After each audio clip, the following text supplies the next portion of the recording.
Sidney Allen came from a wealthy landowning family. He was a master carpenter, so in 1911 he built his dream house. It's nestled right on top of the Appalachian Plateau in Carroll County, Virginia.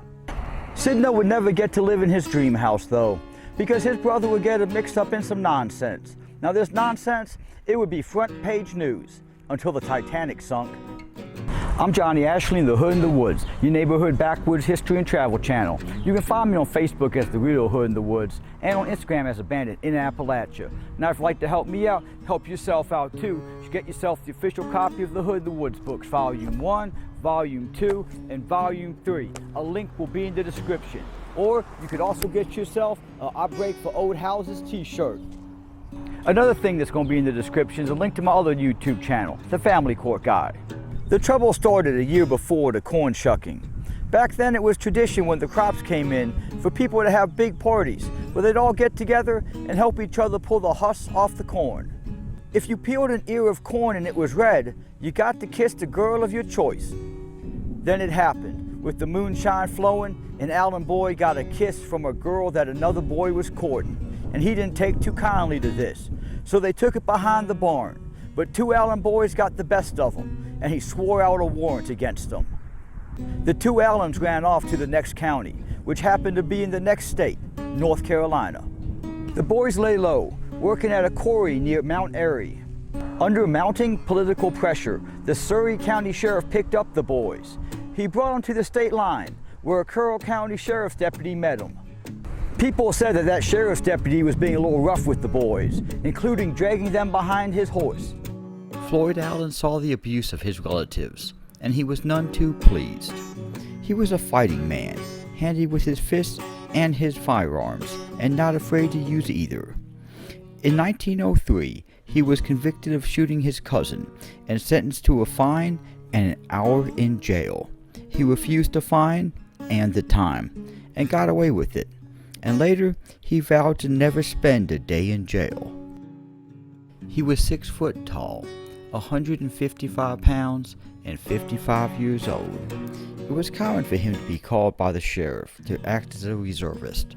But when he saw that deputy abusing his family, he couldn't deal with it, and he ended up disarming the deputy, pistol whipping him with his own piece, and then releasing his relatives under the promise that they turned themselves in to the Carroll County Sheriff.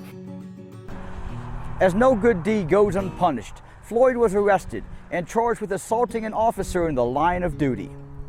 Floyd was furious. He swore he'd never do a day in jail and he'd kill anyone involved in the court proceedings. He was only protecting two boys from abuse, and the county was in an uproar.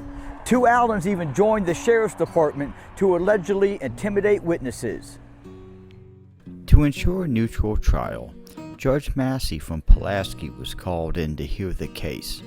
This is his house, but when he left it that day, he would never return to it. The day of the trial was tense. Floyd was a man of his word, and the judge and the Commonwealth attorney came to court armed. The sheriff was also there, with a couple more deputies. Floyd also had his gun. So did his brother Sidney and a whole bunch of other Allens. This is Judge Massey. The trial began on March 12th. By the evening of March 13th, the jury was deadlocked and sent to spend the night at a local hotel. The next day, though, they reached a verdict. That's Floyd Allen. The jury found him guilty, and they recommended that he spend a year in prison. His lawyer announced to the judge that he planned to appeal, and requested that Allen be allowed to post bond. Judge Massey denied the request, and instructed the sheriff to take Allen into custody. Floyd Allen stood up, looked at the judge, and announced to the courtroom, "Gentlemen, I ain't going." This is Sidney Allen, and he is accused of firing the first shot. Judge Massey was shot through the arm, and then the bullet entered his chest cavity. According to witnesses, Judge Massey's last words were, "Sid Allen killed me." Floyd Allen was shot twice, once by the clerk of the court and once by his assistant. A total of 57 shots were fired in 90 seconds. A group of sheriff's deputies had been stationed outside the courthouse. They engaged the Allens in a second shootout as they tried to escape. Floyd was severely wounded and taken to a local hotel. The rest of the Allens escaped into the hills. You see this right here? That's a historic bullet hole, and it came from the shootout. 5 people were dead and 7 more were injured, including the judge, the sheriff, the prosecutor, several sheriff's deputies, witnesses, and jurors. The sheriff was one of the dead. Virginia law says that if a sheriff dies, his deputies lose power until another one can be sworn in. So the governor, he sent in the National Guard. The next person that the governor called was Thomas Phelps. He was the co-owner of the Baldwin Phelps Detective Agency, the private police that worked for Norfolk and Western. He also lived in a neighboring town called Galax. This is his house. He left here and arrived in Hillsville the next day. He arrested Floyd at the hotel, and the search was on for the rest of the Allens. Due to the detectives' heavy-handed tactics, the Allens began losing a lot of friends really fast, and it didn't take long for most of them to get caught.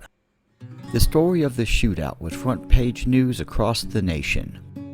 This is a letter that Thomas Phelps wrote the governor of Virginia a few days after the shootout. In the letter, he claims that a journalist masqueraded as a government employee to gain access to Floyd at the jail, then interviewed him and published the story. The Titanic would sink the next month, and until that happened, the story was front-page news. Sidney would be the last Allen caught. 6 months to the day after the shootout, detectives arrested him and his son in Des Moines, Iowa. He was sentenced to 35 years in prison. He spent his time building ornate furniture. This is a picture of him with some of that furniture. The furniture is now on display in a museum that is in the courthouse. Eventually he was given a pardon and released from prison. His case was so notorious that after that he earned a living working at a circus sideshow. People paid a nickel to see a survivor of the Carroll County Courthouse Massacre.